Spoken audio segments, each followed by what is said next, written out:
Attention to business now. The Central Bank of Nigeria has suspended the reintroduction of processing fees and cash deposit over 500,000 naira for individual account and more than 3 million naira for corporate accounts until September 30th, 2024. The nation's apex bank said in a circular signed by the Director of Banking Supervision, Mr. Adetono Adedeji, bank customers of money deposit banks raised concerns that the banks have begun collection of processing fees for cash deposit as of May 1, as contained in an email sent to customers. According to the circular from the APS Bank to financial institutions and non-financial institutions, it said the processing fees have been suspended and extends the suspension of the processing fees of 2% and 3% previously charged on all cash deposit above these thresholds until September 30, 2024. The APS Bank directs financial institutions to continue to accept all cash deposit from the public without any charges to the end of the third quarter.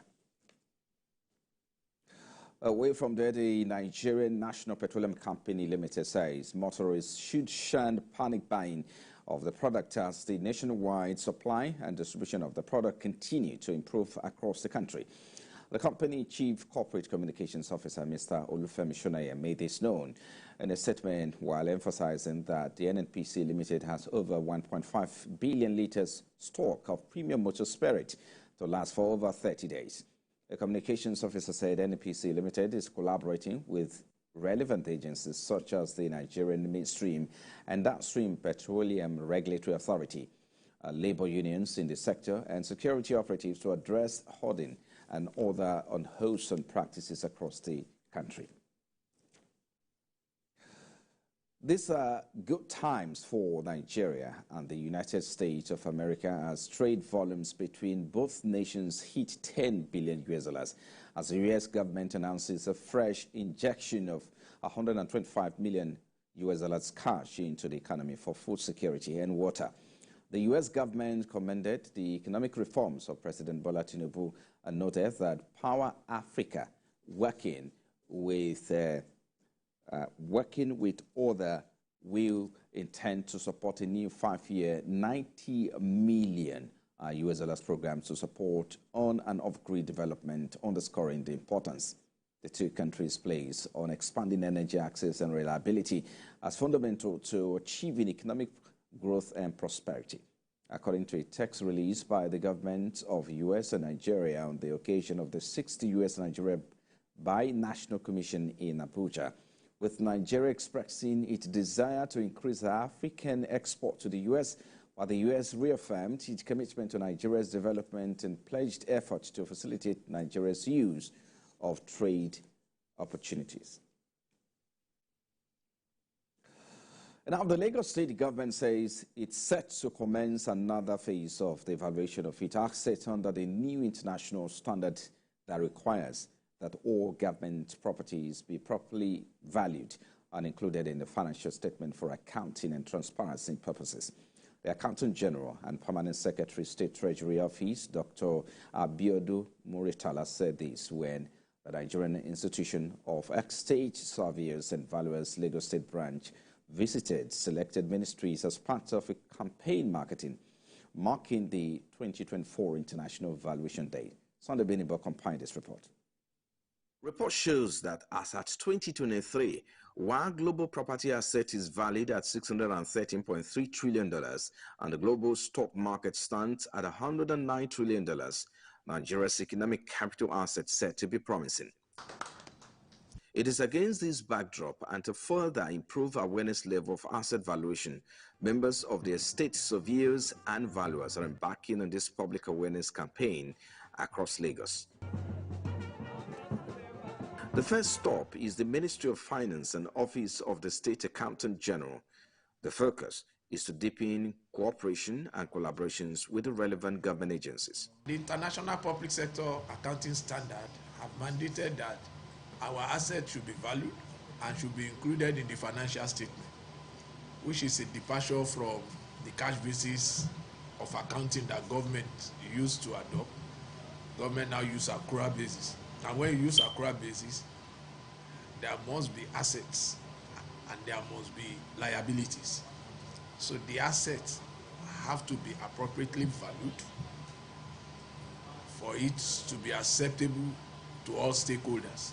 The state government appreciates what you are doing because you're actually showing the real value of our assets.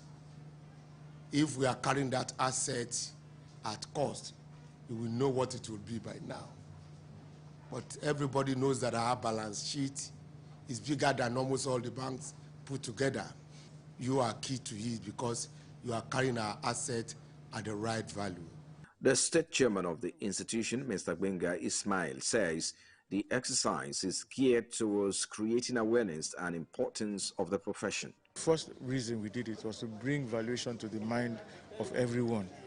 So we continue to do it so that we will keep it in the minds of everyone, public and private, so they know the importance of what valuation is.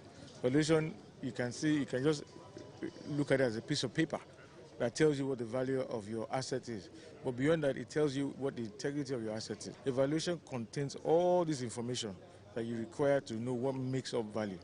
This year's event underscores the need for stakeholders to recognize and make regular valuation of assets to boost investor confidence and attract necessary investment. Outside Nigeria, Asian stocks lacked direction earlier today while the dollar remained firm despite lower U.S. Treasury yields. As market assessed mixed signal from the U.S. policymakers and economic data over Federal Reserve interest rate. MSCI's Broadex Index of Asia Pacific shares outside Japan declined by 0.19%, weighed down partly by declines from mainland Chinese blue chips, while Hong Kong's Hang Seng rose by 0.52%. Japan's Nikkei slumped about 1% as traders took profit following the previous session's 1.6% surge. The tech-heavy index also succumbed to pressure from a sell-off of the U.S. chip stocks, and stocks futures were flat. In a bid to block a new law that will force the China-based parent company to sell the popular video sharing app within the next year or face a total ban in the U.S., TikTok has sued the federal government in a federal appeals court in Washington, D.C. The lawsuit seeks a court order to block the implementation of the bipartisan legislation which President Biden signed into law last month after it rapidly progressed through Congress. TikTok says the law, dubbed the Protecting Americans from Foreign Adversary Control Applications Act, is unconstitutional and that divestiture within its 12-month timeline is simply not possible, as this will silence 170 million Americans who use the platform to communicate in ways that cannot be replicated elsewhere. TikTok asked the court to find that the law violates the U.S. Constitution as well as to grant any further relief that may be appropriate.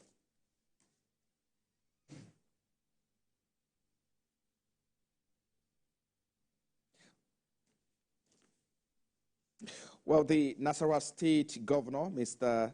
Abdullahi Sule, says the second edition of the Nasarawa Investment Summit, holding May 15th to 16th, will focus on infrastructure development as he continues to drive his vision of industrialization for the economic growth and prosperity of the North Central State. Today, on our flagship program,